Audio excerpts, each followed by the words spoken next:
Do you need a moment to appreciate that? I thought you would. He's so beautiful. Sorry the lighting's not great, but Axel was here and I just needed to be near him because his cuteness is just off the rails today. Isn't that beautiful boy? Can you hear that?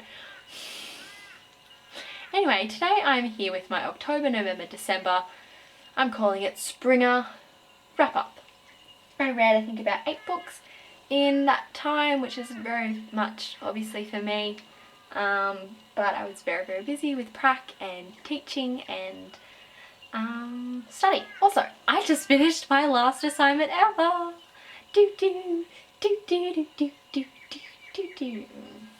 Anyway, I will just start. The first book I read was The Saddler Boys by Fiona Palmer. I was sent this by Penguin, and it is a really, really good story about a woman whose name escapes me, Natalie, who is from Perth, WA, and she goes out into the country to have her own classroom, and obviously she's a teacher.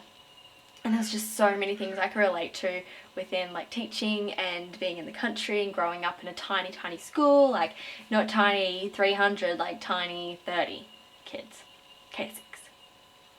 Yeah, that's what I thought. Loved it. I did an interview with the author too. That's on my book blog if you'd like to see it. And I gave this an 8 out of 10. The next thing I read was Tracker's End by Chantel Fernando. Can't really see that. Oh, there we go. If I tilt it that way, you can see it. And this is the 3rd book in the Wind Dragons motorcycle series, and it's just a trashy new adult series about bikers and chicks, and I should enjoy it, and the writing's not very good, but I do. I was sent this by Simon & Schuster, and I gave it a 6 out of 10. Next thing I was sent was Getting Real About Having It All by Megan Dalla Camina. And this is a self-growth book. Megan is an incredible health and well-being and businesswoman in Australia, and it was a really good read. I gave it a 7.5, and I was sent that by Hay House. Next thing I was sent by Simon & Schuster. You can see this is the ARC copy of Becca Fitzpatrick, who is the author of Dangerous Lies, which is this book, but also the Hush Hush series and Black Ice. She's quite a well-known and respected author, and I really, really was excited to be part of the blog tour for this book. It is a young adult, and it follows Stella, who that's not her real name, as she goes into witness protection and goes to this place called Thunder Basin and meets a cute cowboy named Chet, and it was a really, really, really good read. I think I gave it 8.5. Yes, that's pretty good out of 10. I did a review and interview on my book blog if you want to see them, as well as a book trailer which is on my BookTube channel if you would like to see it. Next thing I read was Soul Lessons and Soul Purposes by Sonia Choquette. And I was sent this also by Hay House, and it's a book about the Third Ray Emissaries, just a different kind of spiritual branch, and I enjoyed it. I think I gave it a 6.5. The next thing, also by Hay House, is Gabrielle Bernstein's Spirit Junkie, A Radical Road to Discovering Self-Love and Miracles, and it's kind of her biography as well as a self-growth book. And I quite enjoyed it as well. I gave it a... can't find it on here now. Oh, a 6. The reason I gave it a 6, you're like, because I know I just said that I liked it, but there was just something about the girl, Gabby. I don't know, it just felt inside me. I didn't really like her. I feel the same about... no, I'm not going to write people, actually. It's just a weird feeling I have.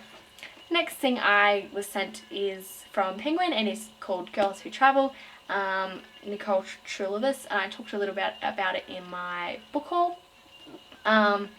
And it's about this girl Kika who is American, and she's just, you know, controlled by her wanderlust, and she ends up going to London to nanny for a couple, and discovers that maybe the best adventures happen when you stay still. I gave that a 7.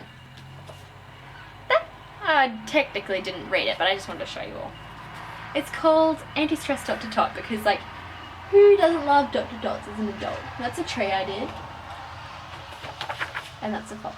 How good are they? They take forever, let me get you real. And it's not really any stress because I wanted to throw it around the room when I couldn't find number 354. I gave it a 7. The next thing, I really don't need to say much at all, do I? I can just hold this up, say a simple 10, and you'll understand and agree with me. Like, this is probably maybe my 7th or 8th time reading this book. So much love. And most of it actually, my cousin read aloud to me or I read aloud to her, and that's why I think I had such a slow reading few months, because we would just read this out loud, you know, 1 or 2 chapters a night. We actually had a really great time one night with my uncle and her, and he was like making dirty connotations with what we were reading, and like once you saw it you couldn't unsee it. It was just like every line something new and hilarious. We just laughed so much that night. It was a lot of fun. And then the last thing I read for 2015 was 438 Days by Jonathan Franklin, and this is the true story of Salvador Alvarenga, who gets lost at sea for 438 days. And I was sent this by Pen Macmillan, and it was amazing and I loved it. And I gave it a 7.